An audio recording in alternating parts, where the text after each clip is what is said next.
여러분 반갑습니다. 이번 영상은 저출산의 원인은 한남들의 여염 때문이다 라는 영상에 달렸던 댓글 리뷰를 해보도록 하겠습니다. 여자들이 이 주장을 꽤 많이 해요. 어떤 글 중에는 외국도 학을 때는 여염이다 이 주장도 많이 하고, 그 다음에 또 주장 많이 하는 거는 경력단절, 독박육아 등등등 하면서 여자들에 대한 지원이 부족하다, 그래서 지원을 많이 해줘. 그러면 우리를 아이를 많이 낳을게. 이런 주장이 크게 두 가지예요. 말도 안 되는 이야기죠. 이건 핵심 아니에요. 자, 플락을 하나 볼게요. 여자친구가 날 여염으로 아는 게 이해가 안 돼. 난 요즘 사회 문제에 대해서 여자친구랑 자주 이야기하는 편인데 절대 성별 갈라치기 할 생각도 없고 남자의 문제, 여자의 문제 이런 것들이 있다 생각해. 그런데 요즘에 출산율이 떨어지고 나라 망해가는 이런 가정에서 나는 핵심 문제가 여자들의 허영심 비교의식이라고 생각하거든. 그리고 이거 말고도 남자들이 편한 일만 하려고 한다, 부동산 가격이 급등을 했다, 이런 이야기도 합니다. 하지만 그런데 핵심 문제는 여자들이라고 생각해.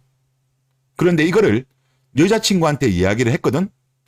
요즘 젊은 여자들은 단칸방 이런 데서는 결혼을 시작할 바에는 혼자 산다는 마인드이고, 사회 진출을 많이 하다 보니 연봉 3천, 4천 이상인 여자들이 많으니 다수가 상황혼을 하려고 하고 25평 이상 신축이 아니면 결혼 생각 자체가 없는 것 같다라고 이런 이야기를 했어. 그러니까 오빠는 여염이 심하다느니 왜 그렇게 생각을 못하느니, 남자는 그런 문제가 없냐느니 그러는데, 아니 누가 남자가 문제가 없대? 솔직히 내가 말하는 건 요즘 사회적으로 통용되는 현상들인데 내가 말도 안 되는 소리를 하는 거 아니잖아, 이런 이야기를 해요. 그러면서 님들도 내가 여염이라고 생각해 라는 글이었습니다. 댓글을 보면 역시 좋아요가 많은 글들을 보면 출산율 낮은 게 여성의 허영심 비교의식이라고 생각하면 여염이 맞는 것 같아. 그리고 또 스타트업도 여기도 좋아요가 많은데 남자 작성자 좋아요는 하나, 위에도 3개밖에 안 되는데 차이가 많이 나죠. 출산율 떨어지고 나라가 망해가는 가정이 왜 이자들의 문제에 있다고 생각하는 자체가 복합적인 문제인 거지. 아니라는 거죠. 이자들 문제가 아니다. 그리고 또 이런 이야기를 합니다. 출산율 떨어지고 나라 망해가는 게 이자들 허영심 비교의식 때문이라고 생각하는 건 여염이 맞는 것 같다. 진짜 깝깝합니다. 팩트를 말하면 여염이 되는 대한민국이에요.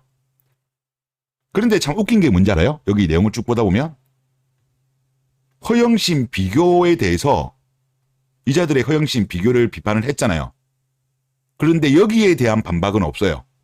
제가 본 글 중에는 메시지에 대한 반박이 없는 거죠. 메시지를 반박을 못하니까, 한국 여자가 허영심과 비교의식이 심하지 않다라는 반박을 못하니까 너는 여염이라는 메신저를 공격하는 아마추어적인 패턴이에요. 우리나라가 부동산 문제도 있고 과거에 비해서 취업하기도 힘들고 등등등 여러 가지 문제도 있지만 우리나라만큼 취업이 안 되고 경제 상황이 안 좋고 부동산 가격이 비싼 나라도 있음에도 불구하고, 우리나라 같은 경우는 물론 전부 다지만 그렇다고 하더라도 우리나라가 지금 0.78, 올해 상반기 수준으로 가면 0.72까지 떨어지잖아요. 지금 OECD 국가들 중에서 지금 우리보다 바로 위에 있는 나라가 이탈리아, 일본인데 그래도 여기는 1.2대를 유지해요. 우리는 0.7이고 이제 올해 같은 경우는 0.71이라는 거는 말도 안 되는 거예요. OECD 평균으로 봤을 때도 지금 반 정도 수준밖에 안 돼요. 저는 대한민국의 여자들 문제가 제일 크다고 봐요. 자, 한번 봅시다. 우리나라 2022년도 1인당 명품 소비 금액 한국이 1등입니다. 소득 감안 안 하고, 소득 감안하지 않더라도 우리나라가 1등이에요. 우리나라보다 소득이 2배 이상 높은 미국보다도 오히려 더 명품 소비를 많이 합니다. 그리고 미국 사람이 얼마나 소비 성향이 강한데요. 전 세계적으로 보더라도 미국 사람만큼 소비 성향이 강한 나라가 별로 없는데 그걸 뛰어넘는, 특히 명품에서 뛰어넘는 나라가 바로 대한민국입니다. 22년도도 1등, 2021년도도 1등이에요. 그리고 동질원 지수. 이건 한국은행 자료죠. 즉 1에 가까울수록 소득 고려가 없는 무작위 결혼, 상향혼이 많다는 거죠. 이게 높으면 높을수록 동질혼이 높은데 어느 나라보다 한국이 동질혼 지수가 낮아요. 동질혼 비슷한 수준끼리 결혼 거의 안 한다는 거죠. 34개국 중에서 최저예요. 그리고 이런 현상은 미국에 있는 시민권자도 그래요. 뭐 미국에도 백인도 있고 뭐 히스패닉도 있고 흑인도 있고 뭐 아시아도 있고 다양한 인종이 있을 거 아니에요? 그 중에서 특히 한국 출신들이 동질혼 지수가 낮습니다. 이거는 한국의 어떤 고유의 어떤 문화인 것 같아요. 미국에 가서도 그런다니까. 미국의 시민권자마저도. 그리고 한국 여자들이 여기 서울대 카카오에서 조사한 거죠. 무려 105만 명을 조사한 거예요. 한국인의 행복감은 보통인데 2030의 여성의 주관적 행복감은 최하다. 물질에 덜 집착하고 감사함을 느끼며 정서가 안정되고 남과 자신을 덜 비교할수록 행복감을 느끼게 되는데 20대, 30대는 그렇지 않은 성향이 짙고 조사 결과 20대, 30대 여성은 물질주의가 가장 심하고 감사지수는 가장 낮으며 신경증은 가장 많고 남과 비교하는 경향이 높아요. 이거는 우리나라 조사라니까. 다른 세대, 다른 성별에 비해서 2030 여자들이 문제가 심각하다는 거야. 맞죠? 그리고 우리가 전에도 제가 물질주의, 탈물질주의, 그리고 강물질, 약물질, 약탈물질, 강탈물질로 봤을 때 세계 가치관 조사입니다. 아마 이게 2017년도 조사로 제가 기억이 나는데 주요 5개국으로 봤을 때 우리나라 같은 경우는 탈물질주의자가 14%밖에 안 돼요. 나머지 86%는 물질주의자입니다. 그리고 그 물질주의에 있어서 강과 약이 있는데 우리나라 사람의 55.06은 강물질주의자예요. 엄청나게 강하다는 거예요. 물론 대한민국 전체적으로 저는 높다고 봅니다. 그런데 이런 수치가 높임에 있어가지고 남자보다는 여자들이 더 심하고 오히려 또 나이 많은 분들보다 2030 여자들이 이 전체적인 수치를 확 끌어올리지 않았나? 저는 그렇게 봅니다. 이런 거랑 섞어서 보면 문제예요, 문제. 미국만 하더라도 지금 48%밖에 안 됩니다. 48%예요. 탈물질주의자. 일본 같은 경우는 얼마쯤 나오죠? 43%. 스웨덴 51%. 그런데 우리나라는 14%밖에 안 돼요. 정말 물질주의에 빠져 있어요.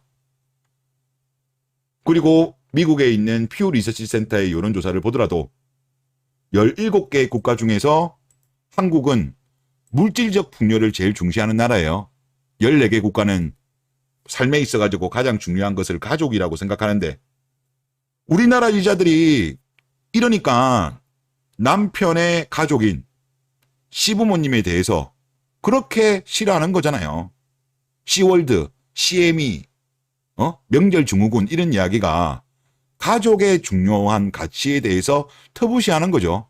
오히려 이런 가족에 대한 의미보다는 물질, 자기가 잘 살지 않음에도 불구하고 인스타 등을 통해 가지고 본인이 잘 사는 척 허세질이나 하고 남과 비교하고 친구들은 뭐 예를 들어서 뭐 좋은 신혼집에 들어갔는데 본인은 못 들어가면 남편을 구박하고 막 그러지 않습니까? 그러면서 또 무리하게 남자한테 영끌해서라도 집을 사자면서 막 부추기죠. 최근에 부동산이 좀 많이 반등한 부분에도 저는 그리 생각합니다. 2030들이 많이 뛰어들었어요. 이 앞에 급등 때도 2030들이 영끌로 많이 뛰어들었거든요. 저는 남자들이 물론 스스로 선택한 것도 있지만 적지 않은 부분에서 여자들이 부추겼다. 특히 신축 아파트가 더 많이 올랐거든요. 이 앞에 상승장일 때. 왜? 대한민국 여자들이 신혼생활을 어디서 하려고 합니까? 신축 아파트를 좋아하잖아요. 그래서 과거에 부동산 상승기에 비해서 이번 상승기가 특히 신축 아파트가 많이 올랐어요. 역세권. 하여튼 뭐 그래서 하여튼 그런 현상이 있다라고 보이고 하여튼 안타까운 현실입니다. 그리고 댓글 한번 보겠습니다. 외국 여자 인생의 동반자를 구함. 한국 여자 아빠의 대를 이어서 자신의 노후를 책임질 젊은 아빠를 구함. 결론. 한국 여자랑 결혼하느니 혼자 살거나 국제 결혼하는 게 정답입니다. 라고 하셨습니다. 괜찮은 여자 물론 있습니다. 있는데 너무 적어. 뭐 이게 수치가 안 나와서 제가 모르겠습니다만은 아무리 많아도 저는 20%라고 봐요. 80% 정도는 이런 물질주의에 빠져 있다. 많이 잡아서 20%고 저는 그냥 제 솔직한 심정은 10명 중에 1명 정도가 괜찮은 여자라고 봐요. 마인드가. 8명 정도는 제가 봤을 때는 안 좋고 이건 그냥 제 내피셜입니다. 그나마 1명 정도는 좀 덜한 정도 개선 가능한 뭐 그 정도라고 보기 때문에 이분 말씀의 결론처럼 한국 여자랑 결혼하느니 혼자 살거나 국기라는 게 정답이다. 저는 여기에 동의합니다. 그리고 과거에 한 10년 전에 나왔던 거죠. 미수다. 그리고 이도경 키 작은 남자는 루저다 요 했던 발언의 당사자가 외국 여자들하고 대한 내용을 한번 보세요. 어떤 이야기를 했냐고 하면 이도경이 이런 이야기를 합니다. 물론 요즘은 여자들도 자기 직업도 많이 갖고 주체적인 삶을 많이 살아가는 경우도 있는데 그래도 일단 조건은 저보다는 좋아야 한다고 생각해요. 이게 물론 과거 영상이긴 합니다만은 지금 현재 결혼을 하려는 대한민국의 여자들도 이 생각을 하죠. 본인보다는 좋아야 된다. 본인하고 비슷한 남자는 만날 생각을 안 하죠. 그러니까 대한민국이 한국은행 자료로 봤을 때 34개국 중에서 동질혼 지수가 가장 낮은 거 아니겠습니까? 그러니까 독일의 여자분이 그렇게 자신 없으세요. 이런 반응을 보였습니다. 그러면서 원룸에 라면을 먹는다면 제가 자신 있어서 제가 그만큼 그 조건을 만들면 되잖아요. 원룸에 라면살이 못하게. 제가 그 정도 돈을 벌고 좋은 아파트를 들어가면 다 되는데 그걸 왜 남자들에게 따져야 하나요? 내가 자신 있고 먹여 살리면 되지. 한국 여자들 마인드랑 전혀 다르죠. 이게 정상적인 마인드 아닐까요? 그리고 많은 국가의 여자들이 이런 마인드를 가지고 있기 때문에 남자의 조건이 약간 떨어지더라도 사랑한다면 그 남자를 선택해서 결혼하죠. 그런데 한국은 어떻습니까? 한국은 여자들이 어떻게 생각하죠? 다소 조건이 떨어지면 이 사람을 사랑하더라도 결혼은 현실이야 하면서 그 남자를 차버리죠. 그러면서 사랑하는 감정은 없지만 능력이 좋은 퐁퐁이를 만나죠. 그리고 결혼을 하죠. 그러면서 불행한 삶을 스스로 가죠. 본인들이 열심히 일해서 같이 동반자가 되어가지고 함께 일어나면 되잖아요. 그런데 이런 생각을 안 하는 이유가 뭐다? 기생충 마인드죠. 기생충 마인드. 결혼한 이후에 같이 일할 생각보다는 눈치 봐서 상황 봐서 뭐 애 임신하거나 애 한 명 낳고 나서 전업주부로 눌러 앉으려는 이런 기생충 마인드를 가진 여자들이 많기 때문에 우리나라 여자들의 전반적인 마인드가 바로 이도경 같이 이리 말하는 것이 아닌가 그런 생각이 듭니다. 그래서 하여튼 대한민국 남자들 뭐 전생에 나라를 다들 팔아먹었는지 정말 힘든 삶을 살고 있는 것이 아닌가라는 그런 안타까움이 많이 들고 하여튼 뭐 시간이 지나면 얼마나 끌릴지는 모르겠습니다만은 정상화는 될 거예요. 지금처럼은 계속 안 갈 겁니다. 왜? 남자들이 엄청나게 단호해졌기 때문에 이제 여자들이 좋았던 시절 이제는 끝났다. 저는 그렇게 보고 있습니다. 네, 이번 영상 여기서 마치겠습니다.